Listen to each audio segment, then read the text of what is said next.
everyone. Welcome back to our Revelation study.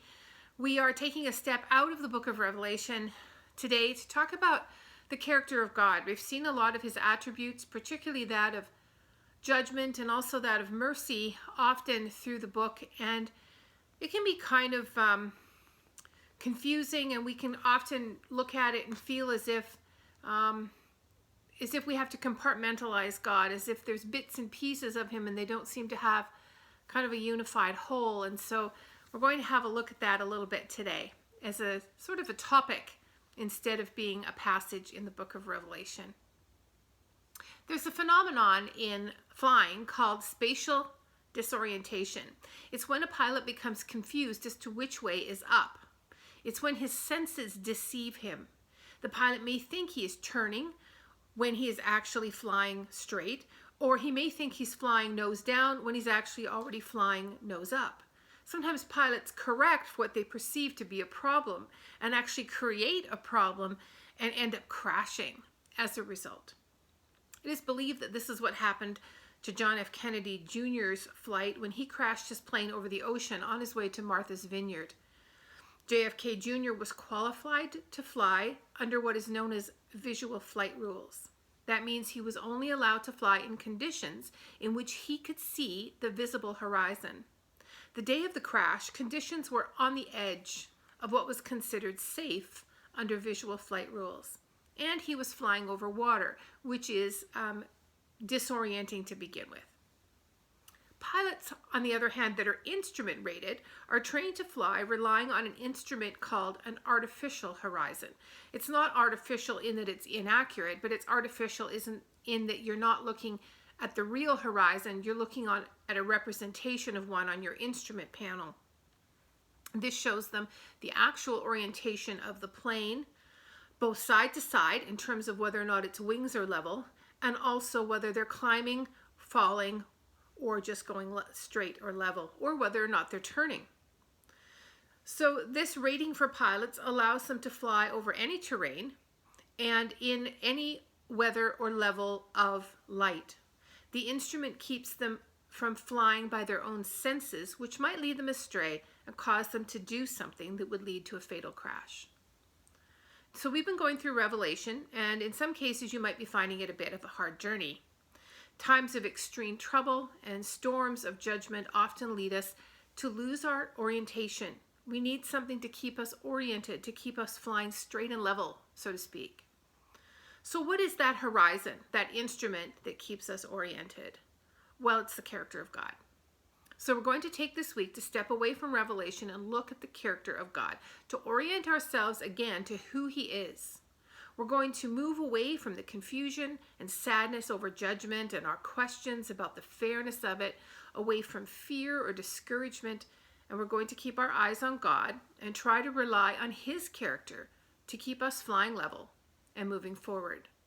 This will help your horizontal relationships and our vertical relationship with God.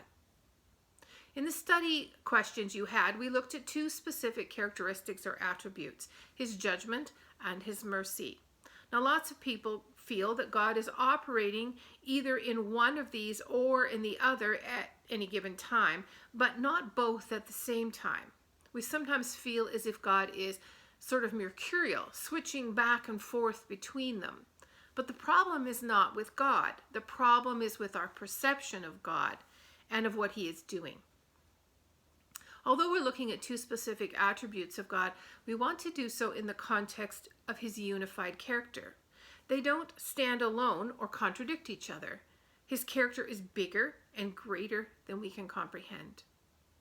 So, let's start with God's judgment. His judgment flows from his justice, and that is the actual attribute of God. Judgment is the action that flows from it. What is God's justice? Well, it's the quality of character from which comes all his pure and righteous acts. There's a story in Genesis that kind of helps us a little bit with this. Abraham is having a conversation with God. God has told Abraham that he is going to destroy the cities of Sodom and Gomorrah, and Lot, Abraham's nephew, lives in Sodom. So Abraham is concerned. He knows that Lot believes in God. So he asks God if he will destroy the city if there are 50 righteous who are living there. The conversation goes back and forth, and God says in the end that he will not destroy the city if there are 10 righteous living there. Now, I think that probably Abraham thought that with Lot's family, there were 10 righteous in Sodom, but there weren't. There was probably just one, and that was Lot himself. And he isn't righteous in terms of his standards of living, but he's declared righteous because of his faith. And so God destroyed Sodom, but he saved Lot and also any of Lot's family who was willing to come out with him. But in this conversation with God, as Abraham is struggling with what God has to say about what he's going to do, Abraham says, and this is in Genesis 18:25, he says, "Will not the judge of all the earth do right?" Now, if this had said, "Will the judge of all the earth do right?" it would be a question expressing doubt. But it's actually a rhetorical question because the answer is clear. Will not the judge of all the earth do right? Abraham is saying, don't I already know that I can trust the judge of all the earth to do what is right? Is that not a foregone conclusion?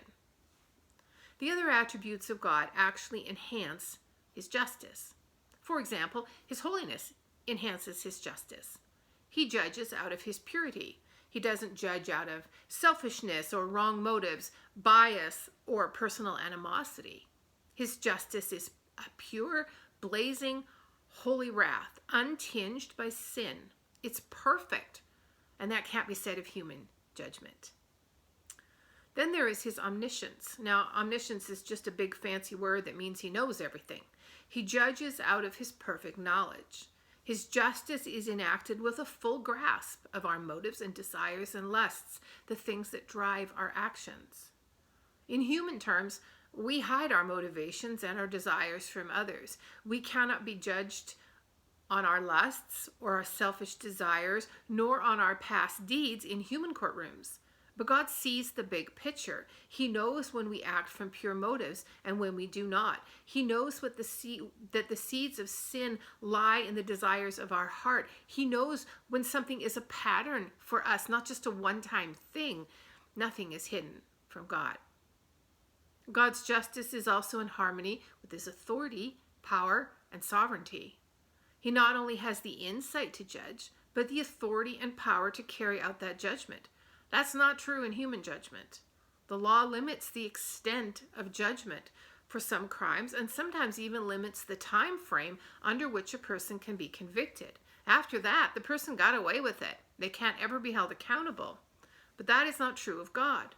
He has the power to do what he deems to be right in terms of justice, and he will not fail to do even one tiny bit of what is earned of judgment. And his justice exists in perfect harmony with his love and compassion. He sees the sin of all of us. He knows each one deserves judgment, but he has compassion on those who are mistreated and abused by others. He champions the cause of those who are hurt and violated. He's the one who cares for the widow and the orphan. He sees our pain. He offers comfort, and he will deal with injustice in time. We can leave it to him and know that our abuser will not get away with what they did. Psalm 103 verse 6 says, "The Lord works righteousness and justice for all the oppressed." Whatever injustice has happened to you, God will put it right. In response to his suffering people, he hears our prayers. He cares about the persecution we suffer. He might not take away the trouble in the moment, but he promises to walk through the fire with us. And he promises he will respond to our prayers and give the justice we pray for in due time.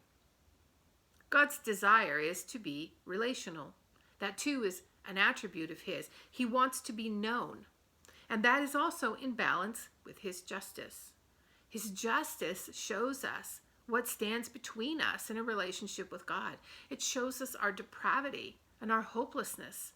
Then God can offer us a way into that relationship by dealing with our sin in a just manner. Then we can live with him in peace and love. Zechariah 9:9 says, "Behold, your king comes to you, just and having salvation." Both of those are necessary together. So God's justice acts in harmony with all his attributes. His justice is enacted in two ways. One is what is called his punitive justice. This is the punishment of sin and evil. Hebrews 2:2 says, every violation and disobedience receives its just punishment. This is the sort of judgment that unbelievers will get from God. But his justice is also what is called remunerative. He rewards those who do righteously. He's not just landing on the evil, but he rewards the good. He will reward those who serve him in righteousness. 2 Timothy 4:8, now there is in store for me a crown of righteousness, which the Lord, the righteous judge, will award me on that day. This is the sort of judgment believers receive at the judgment seat of Christ. There are two spheres in which God's judgment is enacted. One is on earth, and that is what we've been seeing so far in Revelation. The second sphere is spiritual judgment, which is also still future to us and will come as what is known as the Great White Throne. It is the sphere in which final judgment will take place. Now, of course, the best expression of the justice of God is at the cross. There he justly and fully pours out all wrath for all sin in punitive judgment on Jesus. His justice is fully satisfied for those who stand in Jesus. He provides a way to satisfy his own justice so he can freely offer his compassion, mercy, and love to everyone who believes. At the cross, God did what is just and right in judgment, providing justice for every sin and wrong. And when we understand the depths and scope of his just judgment which Jesus bore, we have an increased appreciation for the salvation he gives us. God can be trusted to always act in justice. Will not the judge of all the earth do right? Now, the other attribute of God we're looking at this week is mercy. We think of mercy in terms mostly of humanitarian endeavors, taking a drug-addicted baby into our home and fostering them, helping in a soup kitchen, or going to a missions trip and building a school in a third world country, or giving money to repair cleft palates in babies in some third world country. Mercy is the attribute of God's character that motivates him to act compassionately toward sinners who don't deserve it. The things that we think of as mercy are part of this expression of God's mercy, but it's really only the very beginning.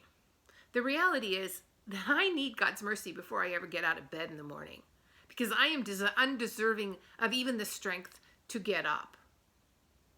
I deserve the sort of justice that destroys me. But God not only chooses not to destroy me as soon as I deserve it, but he allows me to serve and work for him. I sin, I behave badly, often even without knowing what I'm doing or thinking is sinful, but God hears my prayers and he answers. I need his mercy many, many times every single day. Nothing we get from God is deserved or earned. It's all a gift. He is merciful in not giving what we deserved, but instead gives us in grace so much that we do not deserve. Using the King James Version, Lamentations 3:22 said, "It is of the Lord's mercies that we are not consumed. Every breath we breathe is a gift of his mercy."